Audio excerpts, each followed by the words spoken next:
Hi friends, welcome to विशाखाराय.com और मैं हूँ विशाखा। और आज हम बनाने जा रहे हैं घिया या लौकी या कद्दू के कोफ्ते। तो चलिए देखते हैं इसके लिए हमें कौन से इंग्रेडिएंट्स चाहिए। लौकी या कद्दू के कोफ्ते बनाने के लिए हमें चाहिए एक लौकी, एक कटोरी बेसन, एक मीडियम साइज की प्याज, 3 से 4 हरी मिर्च। अगर आप तीखा कम पसंद करते हैं तो हरी मिर्च को नहीं भी डाल सकते हैं। 2 से 3 गार्लिक, लहसुन की कलियां, 1 इंच अदरक का टुकड़ा, नमक आपके टेस्ट के according, 1/4 teaspoon red chilli powder, 1/4 teaspoon हल्दी पाउडर, 1 टीस्पून धनिया पाउडर, 1/4 टीस्पून जीरा पाउडर, 1/4 टीस्पून अमचूर। तलने के लिए हमें चाहिए तेल। तो चलिए सबसे पहले हम कद्दूओं को घिस लेते हैं।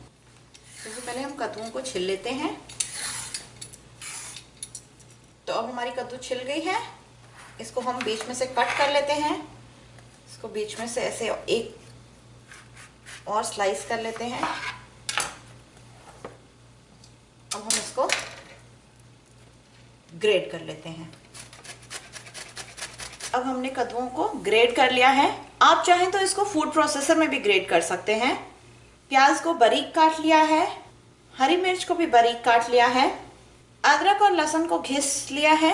अगर आपके पास फ्रेश अदरक और गार्लिक ना हो तो आप इसके बजाय पेस्ट भी यूज कर सकते हैं, पर कोफ्ते में हमें पेस्ट का टेस्ट बहुत गंदा आता है, इसलिए मैं फ्रेश ही घिस के यूज करती हूँ। धनिया को भी हमने बारीक काट लिया है। तो चलिए सबसे पहले हम जो हमने घिसी हुई कद्दू है इसको हम बोल में डालते हैं, पर बोल में हम इसको पानी इसका हल्का स्क्वीज करके डालेंगे। तो अब हम कद्दूओं घिसी हुई कद्दूओं को ऐसे हल्का स्क्वीज करेंगे पानी से, इसका पानी निकालेंगे हाथ से ऐसे दबा दबा के, और इसको हम कटोरों में अलग करते जाएंगे।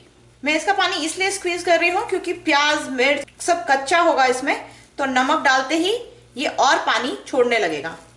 तो अब हमने सारे कद्दूओं को स्क्वीज कर लिया है।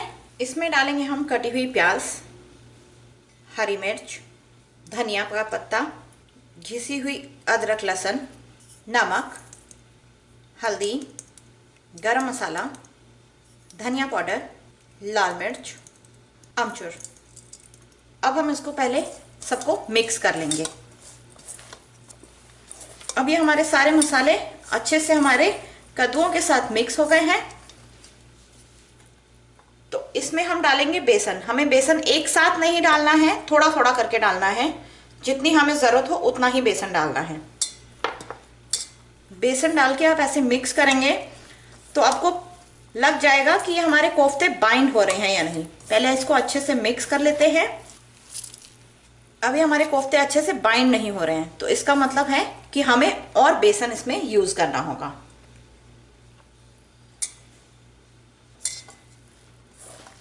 अब ये हमारा बेसन अच्छे से मिक्स हो गया है और इसको चेक कर लेते हैं कि अब हमारे कद्दू बाइंड हो रहे हैं या नहीं।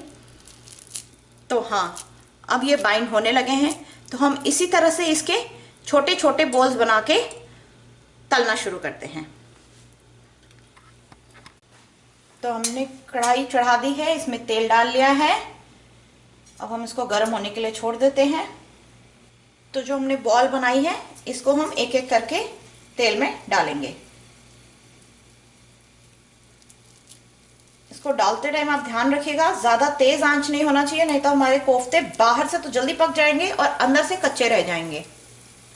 तो इसको हमें पेशेंस के साथ आराम से धीरे आंच पे पकाना है।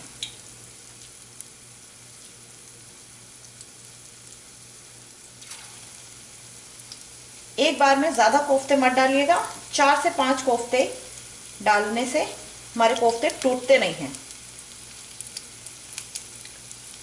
हमें इसको इमीडिएटली हिलाना नहीं है, पर हम तेल हल्का हल्का ऐसे करते रहेंगे ताकि तेल ऊपर की भी परत पे हमारे कोफ्तों की जाते रहे। तो अब 2 से 3 मिनट हो गए हैं। तो अब हम धीरे धीरे कोफ्तों को पलटना शुरू करेंगे।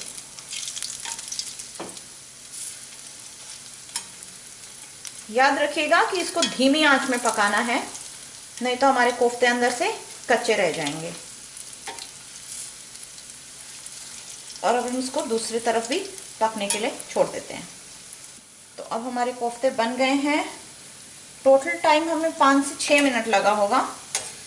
पहले हमने 3 मिनट इसको बनाया था और फिर 2 से ढाई 3 मिनट हमने इसको फिर से बनाया है। तो अब हम इसको एक प्लेट में निकाल लेते हैं। तो इसी तरह से हम सारे कोफ्तों को तल के निकाल लेंगे। तो हमारे कोफ्ते बनके हो गए हैं तैयार। इसे आप चटनी के साथ, सॉस के साथ एंजॉय कर सकते हैं। मेरी वीडियोस को लाइक करिए, मेरे चैनल को सब्सक्राइब करिए। कुछ और नई डिशेस के साथ मैं फिर मिलूंगी। तब तक के लिए बाय।